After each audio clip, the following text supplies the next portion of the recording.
DIG ओसीयू Imran Kishwar साहब को कहा कि सीआईए इकबाल टाउन की तमाम टीम को बुलाएं, जी उनको खाना खिलाएं और इनको नकद और सर्टिफिकेट दें। कभी किसी ने सुना है कोई थाने में घुस के किसी ने कोई वारदात कर दी हो? आप क्या सोचते हैं कि जिनके मर गए हैं और वो क्रिमिनल माइंडेड लोग हैं, वो पुलिस को छोड़ेंगे? 2 टके का बंदा होता है चोर डाकू, वो अच्छे भले पुलिस अफसर की जान ले लेता है। ऐसा ही है सर। ठीक है, वो उसको उसके साथ ऐसे लड़ता फिरता है कि जैसे उसने उसके घर से डकैती की है, उसने उसके भाई को शूट आउट किया। पुलिस वाले ऐसे ही लड़ते हैं ना हमारे लिए। लोग यहाँ पे पुलिस की तारीफ करने वाले को अजीबोगरीब नामों से नवाज देते हैं। जी ऐसा ही है। ठीक है यार, पुलिस ये तो देखो ना, करती किसके लिए? हमारे लिए। अगर सख्ती ज्यादती कर देती है तो किसके साथ करती है? जो क्राइम करता है। ऐसा ही है। आपके साथ कभी की पुलिस ने? नहीं सर, मेरे साथ भी कभी नहीं की। और ये सिर्फ 2 डाकू नहीं मरे, एक पहले भी इन्होंने इनका साथी मारा। वो कौन सा था? वो उसका नाम था राणा टाउन। एक आलम दीन है, उन्होंने कल परसों में उनका बयान सुन रहा था जिसमें वो कह रहे थे अगर मेरा बस चले तो मैं एक कांस्टेबल की तनख्वाह 1 लाख से 2 लाख रुपया कर दूं। लेकिन ये इस हद तक डेस्परेट होते हैं, पुलिस को देखते बाद में गोली पहले मार देते हैं।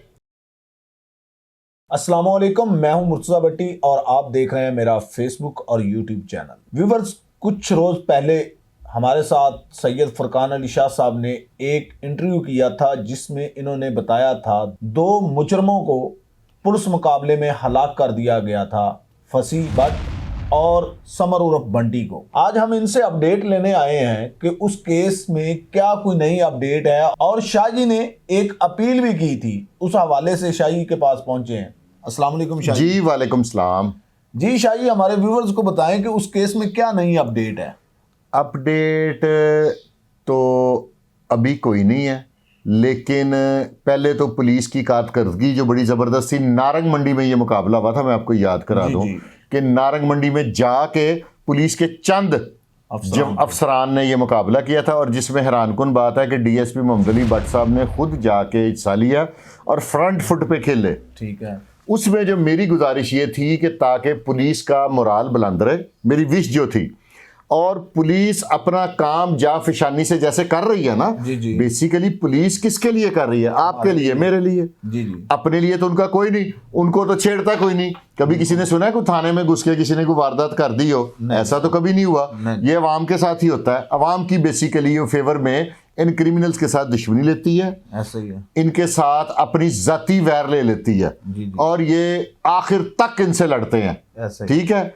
और कल के परसों मैं कोई इंटरव्यू सुन रहा था कि डीएसपी सीआईए मोहम्मद अली भट्ट साहब का, जिसमें वो क्रिमिनल्स के नाम लेके कह रहे थे कि इनके पैदा किए हुए शूटर फलां के मैंने 10 मार दिए, फलां के मैंने 12 मार दिए, फलां के मैंने इतने मार दिए, और ये सारे लोग बैरून मुल्क बैठे हुए हैं जो शूटर्स को ऑपरेट कर रहे हैं, और कह रहे हैं कि एक आधा बी ए ग्रुप का मैंने नहीं छोड़ा।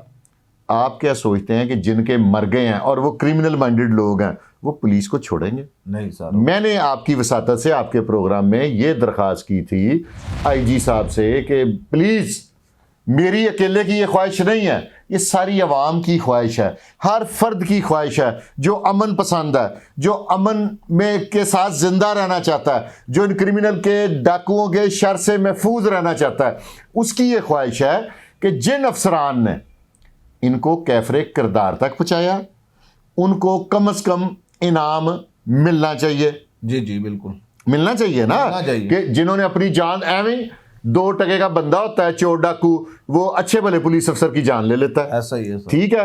वो उसके साथ ऐसे लड़ता फिरता है कि जैसे उसने उसके घर से डकैती की है, उसने उसके भाई को शूट आउट किया। पुलिस वाले ऐसे लड़ते हैं ना हमारे लिए। तो उनको अप्रिशिएट भी करना चाहिए, तनकीद करनी चाहिए। मैं भी करता हूं जहां पे गलत हो, लेकिन तनकीद बराए इस्लाह करें, और इदारे पे तनकीद ना करें। इदारे हैं तो हम जिंदा हैं। बिल्कुल ठीक है। अगर आर्मी ना हो तो मैं देखता हूं कि ये दूसरी कुफ्ते हमें जीने ना दें। बिल्कुल। अगर पुलिस ना हो, ये लॉ इन्फोर्समेंट एजेंसी ना हो, और मैं देखता हूं कि कैसे कोई सरवाइव करता है कारोबारी आदमी या कोई, ये तो बर्बाद कर देंगे हर चीज को। तो मैंने ये ख्वाहिश जाहिर की, और मुझे तब बहुत मजा आया जब आईजी साहब ने डीआईजी ओसीयू इमरान किश्वर साहब को कहा कि सीआईए इकबाल टाउन की तमाम टीम को बुलाएं, जी, उनको खाना खिलाएं और इनको नकद और सर्टिफिकेट दें।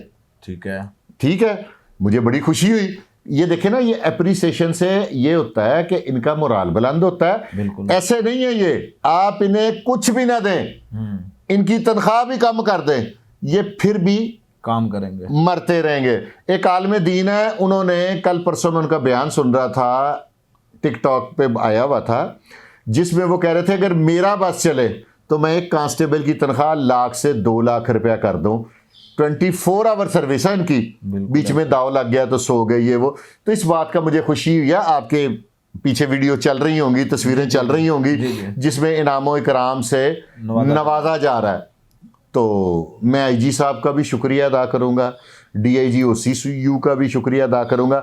आपने सिर्फ एक पुलिस के कातिल नहीं मारे, इन्होंने डेस्परेट क्रिमिनल्स मारे हैं जो अवाम के लिए दर्द सर बने हुए थे।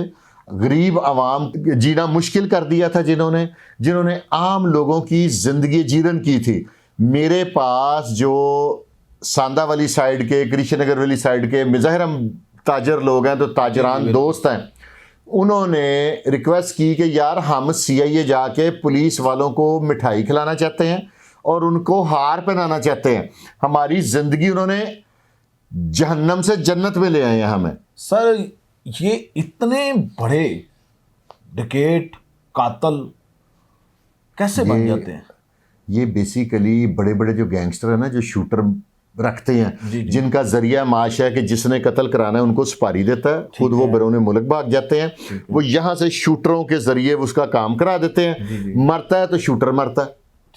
ठीक है। और ये लोग पैसे को अपनी ज़रूरियात ज़िंदगी के लिए नहीं कमाते, ये आइस के नशे के लिए, मनशियात इस्तेमाल करने के लिए, अय्याशी के लिए, तमाशबीनी के लिए, इन चीज़ों के लिए। यही शूटर डाकू होते हैं, यही शूटर बत्ता लेते हैं, यही शूटर अगवा बराए तवान करते हैं। ये ऑलराउंडर होते हैं। इसलिए फिर इनका हल यही है कि इनको पकड़ा जाए। अगर ये जिंदा पकड़े जाएं तो बहुत कुछ माने, लेकिन ये इस हद तक डेस्परेट होते हैं, पुलिस को देखते बाद में गोली पहले मार देते हैं। इन्होंने अब भी खुदकार हथियारों के साथ तकरीबन आधे घंटे से ज्यादा वहां पे ओपन एयर पुलिस के साथ मुकाबला हुआ है। नारंग मंडी में साहब ने किया। हाँ, मोहम्मद अली भट्ट साहब ने। और मजे की बात है कि बगैर बुलेट प्रूफ के DSP सुना है सबसे आगे थे, फ्रंट लाइन फुट पे खेल रहे हैं। तो ये अच्छी बात है, लेकिन इनको अप्रिसिएशन करना चाहिए ना, अवाम को भी करना चाहिए। बिल्कुल। लोग यहाँ पे पुलिस की तारीफ करने वाले को अजीबोगरीब नामों से नवाज देते हैं। जी ऐसा ही है। ठीक है यार, पुलिस ये तो देखो ना, करती किसके लिए? हमारे लिए। अगर सख्ती ज्यादती कर देती है तो किसके साथ करती है? जो क्राइम करता है। ऐसा ही है। आपके साथ कभी की पुलिस ने? नहीं सर, मेरे साथ भी कभी नहीं की। वो क्रिमिनल के साथ करते हैं। तो आप लोग क्रिमिनल की हमदर्दी की बजाय जो आपको क्रिमिनल से बचाता है उसकी खुदारा हमदर्दी करें। और मैं आईजी साहब के इस इकदाम को बहुत सराहता हूँ, डीआईजी OCU साहब को भी कहता हूँ। और ये सिर्फ 2 डाकू नहीं मरे, एक पहले भी इन्होंने इनका साथी मारा है। वो कौन सा था? वो उसका नाम था राणा टाउन। कैसा नाम है? हाँ, उसका नाम था, बड़ा डेस्परेट सा था। वो भी इनकाउंटर में पार हो गया। और इनके मारे जाने से लाहौर कम से कम बहुत बड़ी एक मुसीबत से बच गया। ये इंतहाई डेंजरस, डेस्परेट और ख़तरनाक थे।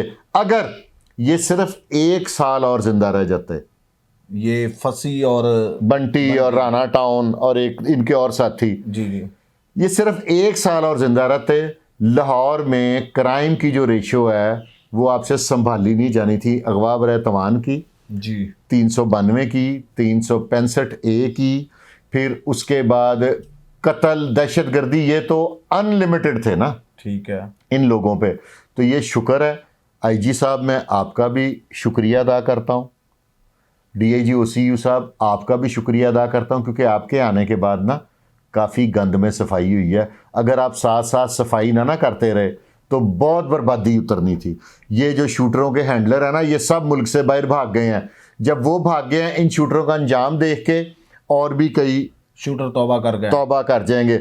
और इन लोगों से जो अब जिंदा लोग हैं, जिन्होंने छोटे मोटे क्राइम कर दिए हैं, उनसे मेरी एक रिक्वेस्ट है, हाथ बांध के, बेटा तुम छोटा मोटा कोई जुर्म हो गया तो खुदारा आप DIG CIA के पास चले जाएं, किसी भी अफसर से रब्ता करके अपने आप को कानून के हवाले करके एक दफ़ा जो अपने जुर्मों सज़ा है उसका मामला तय कर लें, उसके बाद आके ना एक रेडी लगा लें, बड़ी अच्छी नींद आएगी, बड़ी अच्छी ज़िंदगी गुजरेगी। अल्लाह की मखलूक को दुख दोने वाला को किसी को मैंने पनपते नहीं देखा। मेरी ज़िंदगी की एक ख्वाहिश है कि आज तक मैंने किसी डाकू का प्लाजा नहीं देखा, और मेरी बड़ी ख्वाहिश है कि मैं देखूँ तो सही, किसी की ज़िंदगी में सुकून नहीं देखा। ये 1-2 साल की ज़िंदगी है, इसको छोड़ें, अपने माँ बाप की खिदमत करें, और ये जो आपको शूटर्स बनाते हैं इनसे बचें। ये लोग जब जो मर गए हैं, आपने जो नौजवान इनसे मुतासर हैं उनसे मेरी एक दरख्वास्त है कि आप लोग जो डाकू मर गए हैं ना, ये फसी बट मर गया है, बंटी मर गया है, उसके बाद वो मर गया है राणा टाउन, ये किसी माँ के बच्चे थे, ठीक है। इनको इस नहज पे ले गए कि इनका को मारना ज़रूरी हो गया, ठीक है। अब आपने ये मुझे देख के बताना है, खुफिया तौर पे वाच करना है।